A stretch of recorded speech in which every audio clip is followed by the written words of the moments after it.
യേശുക്രിസ്തുവിന്റെ പരിശുദ്ധമായ നാമത്തിൽ എല്ലാ പ്രിയപ്പെട്ടവർക്കും മോർണിംഗ് ഡ്യൂവിന്റെ പുതിയൊരു പ്രഭാത വചന ധ്യാനത്തിലേക്ക് സ്വാഗതം ചെയ്യുന്നു. കഴിഞ്ഞ ദിവസം നമുക്ക് അപ്പോസ്തലനായ പത്രോസ് ചോദിച്ചതായ ചോദ്യത്തിന്റെ വെളിച്ചത്തിൽ ആ ചോദ്യം എന്ന് പറയുന്നത്, കർത്താവേ, ഞങ്ങൾ സകലതും വിട്ട് നിന്നെ അനുഗമിച്ചു, ഞങ്ങൾക്ക് എന്ത് ലഭിക്കും എന്ന് ചോദിച്ചതിന് യേശുക്രിസ്തു പല കാര്യങ്ങളും പത്രോസിനോടും ശിഷ്യന്മാരോടും പറയുകയുണ്ടായി. അതോടൊപ്പം തന്നെ യേശു അതിനെ വിശദീകരിക്കാൻ വേണ്ടി ഒരു ഉപമ സംസാരപ്പരടയായി തീർന്നു. ആ ഉപമയെക്കുറിച്ചാണ് നമ്മൾ ഈ ദിവസങ്ങളിൽ ചിന്തിക്കുന്നത്. കഴിഞ്ഞ ദിവസം നമ്മൾ വായിച്ചു മത്തായിയുടെ സുവിശേഷം 20-ാം അധ്യായം 1-ാമത്തെ വാക്യം, സ്വർഗരാജ്യം തന്റെ മുന്തിരിത്തോട്ടത്തിൽ വേലക്കാരെ വിളിച്ചാക്കേണ്ടതിന് പുലർച്ചയ്ക്ക് പുറപ്പെട്ട വീട്ടുടവനോട് സദൃശ്യം. അപ്പോൾ ഈ ഉപമ എന്ന് പറയുന്നത് വീട്ടുടയവനെ കുറിച്ചുള്ള ഒരു ഉപമയാണ്. വീട്ടുടയവൻ എന്താണ് ചെയ്യുന്നത്? കഴിഞ്ഞ ദിവസം നമ്മൾ ചിന്തിച്ചു, വീട്ടുടയവൻ അവൻ വേലക്കാരെ തൻ്റെ മുന്തിരിത്തോട്ടത്തിലേക്ക് ആക്കി വയ്ക്കുന്നു. അതായത് താൻ മുന്തിരിത്തോട്ടത്തിൽ ചെയ്യുന്നതായ ശുശ്രൂഷ മറ്റുള്ളവർ ചെയ്യണമെന്ന് അവൻ ആഗ്രഹിക്കുന്നു.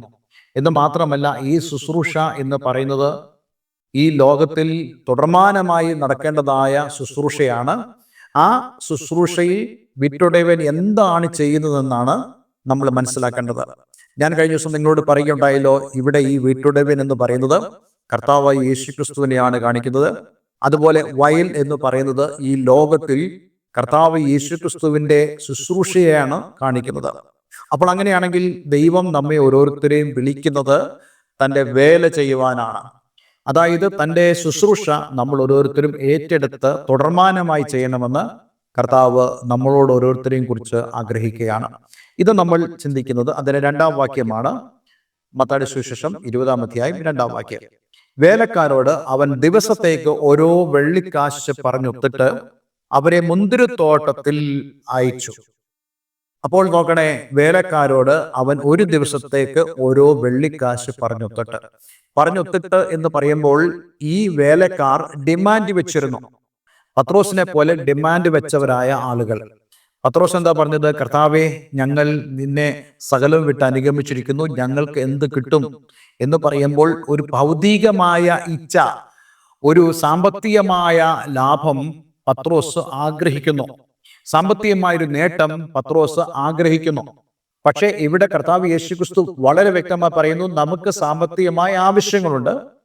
പക്ഷെ ഈ സാമ്പത്തികമായ ആവശ്യങ്ങളെ നാം അവന്റെ അടുക്കിലേക്ക് കൊണ്ടുവരേണ്ടത് ആവശ്യമാണ്. പറഞ്ഞ് ഒത്തിട്ട് എന്ന് പറയുമ്പോൾ ഈ വേലക്കാരുടെ ആവശ്യം നന്നായി മനസ്സിലാക്കുന്നതായ ഒരു വീട്ടുടമസ്ഥനാണ് ഈ വീട്ടുടമസ്ഥൻ. അതായത് കർത്താവ് യേശുക്രിസ്തു നമ്മുടെ ആവശ്യങ്ങൾ നല്ലവണ്ണം അറിയുന്നു എന്നുള്ളതാണ്. ചിലപ്പോൾ നമ്മൾ ചിന്തിക്കാറുണ്ട്, ഈ വീട്ടുടയവനെ സംബന്ധിച്ചിടത്തോളം അവന്റെ വേലയാണ് അവന് വലുത്, കൂലിയല്ല വലുതെന്ന് നമ്മൾ ചിന്തിക്കാറുണ്ട്.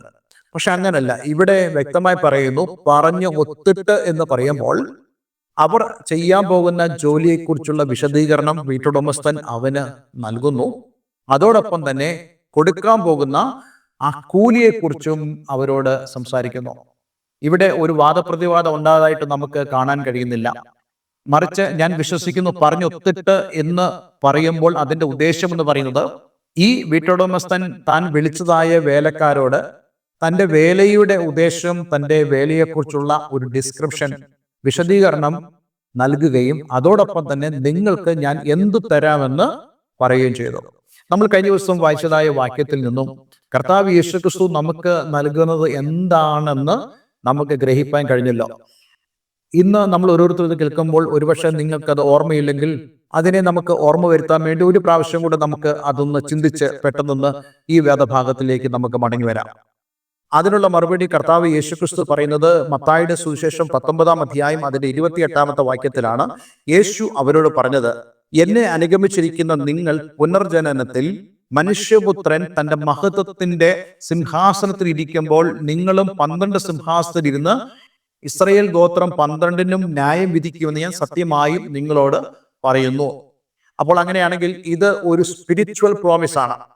അതായത് ഭാവി ലോകത്ത് സംഭവിക്കാൻ പോകുന്നതായ, അതിൽ നമ്മൾ ഇൻവോൾവ് ആണ്, അതിൽ നമ്മൾ ഉൾപ്പെട്ടിരിക്കുന്നു എന്നുള്ള ഒരു ആത്മീക സത്യം ഇവിടെ യേശു പറയുകയാണ്. അപ്പോൾ അങ്ങനെയാണെങ്കിൽ ഈ വീട്ടുടമസ്ഥനായ കർത്താവ് യേശുക്രിസ്തു നമ്മളോട് പറഞ്ഞു വെക്കുമ്പോൾ തൻ്റെ വേലയെക്കുറിച്ച് താൻ പറയുന്നതോടൊപ്പം തന്നെ നമുക്ക് അവൻ നൽകുന്നതായ പ്രതിഫലത്തെയും കുറിച്ച് പറയുന്നു. ആ പ്രതിഫലം എന്ന് പറയുന്നത് ഇറ്റേണൽ ബ്ലെസ്സിങ് ആണ്, നിത്യതയിൽ നമുക്ക് ലഭിക്കാൻ പോകുന്ന അനുഗ്രഹമാണ്. ഇവിടെ നമ്മൾ വായിക്കുമ്പോൾ ഈ ശിഷ്യന്മാരുടെ യേശു പറയുന്നത്, ഇസ്രായേൽ ഗോത്രങ്ങളിൽ 12നും ഞാൻ നിങ്ങളെ കൊണ്ട് ന്യായം വിധിക്കും, ഞാൻ നിങ്ങളെ സിംഹാസനത്തിൽ ഇരുത്തുമെന്ന് യേശു ഇവിടെ പറയുന്നു. സാധാരണയായിട്ട് ഇങ്ങനെയുള്ള പ്രോമിസുകൾ വചനത്തിൽ നിന്ന് കേൾക്കുമ്പോൾ നമ്മൾ ചിന്തിക്കും, അത് ആർക്ക് വേണം? ഭാവിയിൽ വരാൻ പോകുന്ന ആ പ്രോമിസ് ഞങ്ങൾക്ക് ലഭിച്ചതുകൊണ്ട് ഈ ഭൂമിയിൽ ഞങ്ങൾക്ക് എന്താണ് പ്രയോജനം? പലപ്പോഴും നമ്മൾ ഈ ഭൂമിയിൽ പ്രതിഫലം പ്രാപിക്കുവാൻ നമ്മൾ ആഗ്രഹിക്കുന്നവരാ. കാരണം നമുക്ക് ഈ ഭൂമിയിൽ ചിലത് പ്രൂവ് ചെയ്യാനുണ്ടെന്ന് നമ്മൾ നമ്മളെ തന്നെ വിശ്വസിക്കുന്നു.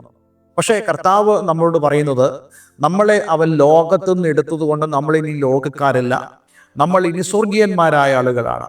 നമ്മൾ സ്വർഗരാജ്യത്തിന്റെ പൗരന്മാരാണ്. ഈ ഭൂമിയിൽ ആദരം നേടാനല്ല നമ്മൾ പരിശ്രമിക്കേണ്ടത്, മറിച്ച് സ്വർഗത്തിൽ പ്രതിഫലം കിട്ടുവാൻ നമ്മൾ പരിശ്രമിക്കേണ്ടതാണെന്ന് ദൈവത്തിന്റെ വചനം നമ്മോട് വളരെ വ്യക്തമായി പറയുന്നു. പക്ഷെ എങ്ങനെയൊക്കെ നമ്മൾ വചനം കേട്ടാലും പലപ്പോഴും നമ്മൾ ആഗ്രഹിക്കുന്നത് ഈ ഭൂമിയിൽ മാനിക്കപ്പെടുവാൻ, നമ്മെ പരിഹസിക്കുന്നതിന്റെ മുമ്പാകെ മാനിക്കപ്പെടുവാൻ, നമ്മെ നിന്ദിക്കുന്നതിന്റെ മുമ്പാകെ നമ്മൾ ഉയർത്തപ്പെടുവാനൊക്കെ നമ്മൾ പലപ്പോഴും ആഗ്രഹിക്കാറുണ്ട്. പക്ഷേ കഴിഞ്ഞ ദിവസം ഞാൻ നിങ്ങളോട് പറഞ്ഞതുപോലെ, മുമ്പേ ദൈവത്തിന്റെ രാജ്യവും നീതിയും അന്വേഷിപ്പീൻ എന്ന് പറയുമ്പോൾ നമ്മുടെ ഫസ്റ്റ് ആൻഡ് ഫോർമോസ്റ്റ് പ്രയോറിറ്റി എന്ന് പറയുന്നത് നമുക്ക് ലഭിക്കാൻ പോകുന്ന, നിത്യതയിൽ നമുക്ക് ലഭിക്കാൻ പോകുന്ന, ദൈവരാജ്യത്തിൽ നമുക്ക് ലഭിക്കാൻ പോകുന്ന ആ പുകഴ്ചയാണ് ഏറ്റവും വലുതെന്ന് നമ്മൾ മനസ്സിലാക്കണം. അതുകൊണ്ട് കർത്താവ് യേശുക്രിസ്തു അതാണ് ഇവിടെ ആദ്യം പറയുന്നത്. എന്നിട്ട് കർത്താവ് യേശുക്രിസ്തു നമ്മൾ ത്യജിക്കുന്നത്, അതായത് അവന്റെ നാമനിമിത്തം നമ്മൾ വീടുകളെയോ സഹോദരന്മാരെയോ സഹോദരികളെയോ അപ്പനെയോ അമ്മയോ മക്കളെയോ നിലങ്ങളെയോ വിട്ടുകളഞ്ഞാൽ എല്ലാം 100 മടങ്ങ് അവൻ നിത്യജീവനെയും അവകാശമാക്കുമെന്ന് വളരെ വ്യക്തമായി യേശുക്രിസ്തു പറഞ്ഞു. അപ്പോൾ അങ്ങനെയാണെങ്കിൽ ഇവിടെ ലഭിക്കുന്നത് എന്താ? ദൈവം നമുക്ക് കാറ് തരാമെന്നോ വീട് തരാമെന്നോ അല്ല, അതിനേക്കാൾ കൂടുതൽ ഭൗതികമായ ചില അനുഗ്രഹങ്ങൾ തരാമെന്നല്ല യേശു ഇവിടെ പറയുന്നത്. മറിച്ച് യേശുക്രിസ്തുവിന്റെ വാഗ്ദത്തം എന്ന് പറയുന്നത് നമുക്ക് നിത്യതയിൽ ലഭിക്കാൻ പോകുന്ന അനുഗ്രഹങ്ങളാണ്. എന്നാൽ ഈ ഭൂമിയിൽ നമ്മുടെ ജീവിതത്തെ സന്തോഷിപ്പിക്കാൻ കഴിയുന്ന, നമ്മെ സ്നേഹിക്കാൻ കഴിയുന്ന, അല്ലെങ്കിൽ കർത്താവിന്റെ നാമനിമിത്തം നമുക്ക് വരുന്നതായ നഷ്ടങ്ങളുടെ നടുവിൽ ഈ ഭൂമിയിൽ തന്നെ ആ നഷ്ടങ്ങൾ നികത്താൻ തക്കവണ്ണമായിട്ടുള്ള ബന്ധങ്ങൾ ദൈവം നിങ്ങൾക്ക് വേണ്ടി ഒരുക്കി തരുമെന്നുള്ള ഒരു വ്യക്തമായ സൂചന നമുക്കിവിടെ കാണുവാൻ കഴിയുന്നുണ്ട്. അപ്പോൾ അങ്ങനെയാണെങ്കിൽ ഈ വീട്ടുടമസ്ഥനായ ഈ കർത്താവ് യേശുക്രിസ്തുവിനോട് നമ്മൾ പറഞ്ഞു ഒക്കേണ്ട കാര്യം, തൻ്റെ വേലയെക്കുറിച്ചുള്ള, തൻ്റെ ശുശ്രൂഷയെക്കുറിച്ചുള്ള വിവരണങ്ങളും അതേപോലെ തന്നെ അവൻ നമുക്ക് തരാൻ പോകുന്നതായ വാഗ്ദത്തങ്ങളെക്കുറിച്ചും നമുക്ക് ഒരു ധാരണ ആവശ്യമാണ്. അപ്പോൾ ദൈവത്തിന്റെ വചനം എപ്പോഴും വാഗ്ദത്തങ്ങളെക്കുറിച്ച് പഠിപ്പിക്കുന്നുണ്ട്. ആ വാഗ്ദത്തം എന്താണെന്ന് നമ്മൾ മനസ്സിലാക്കേണ്ടത് ആവശ്യമാണ്. എന്നെ കേൾക്കുന്ന പ്രിയമുള്ളവരെ, പലരും ചിന്തിക്കുന്നത് ഈ ഭൗതികമായ നന്മകളാണ് ദൈവം കർത്താവിന് വേല ചെയ്യുമ്പോൾ നമുക്ക് നൽകുന്നതെന്നാണ്. അത് അങ്ങനെയല്ല എന്നല്ല ഞാൻ നിങ്ങളോട് പറയുന്നത്.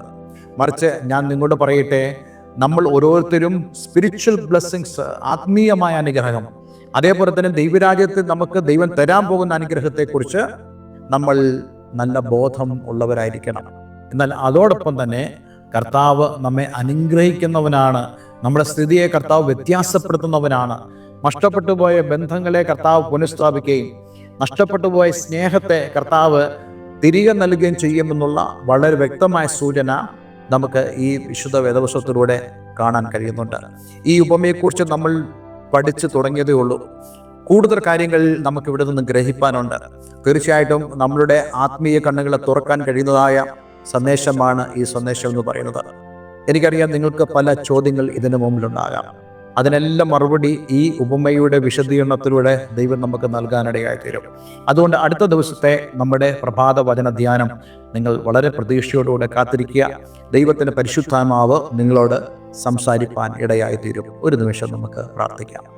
സ്വർഗീയ പിതാവേ, ഇന്ന് ഞങ്ങളെ കേൾപ്പിച്ച വളരെ മനോഹരമായ സന്ദേശത്തിനായി സ്തോത്രം.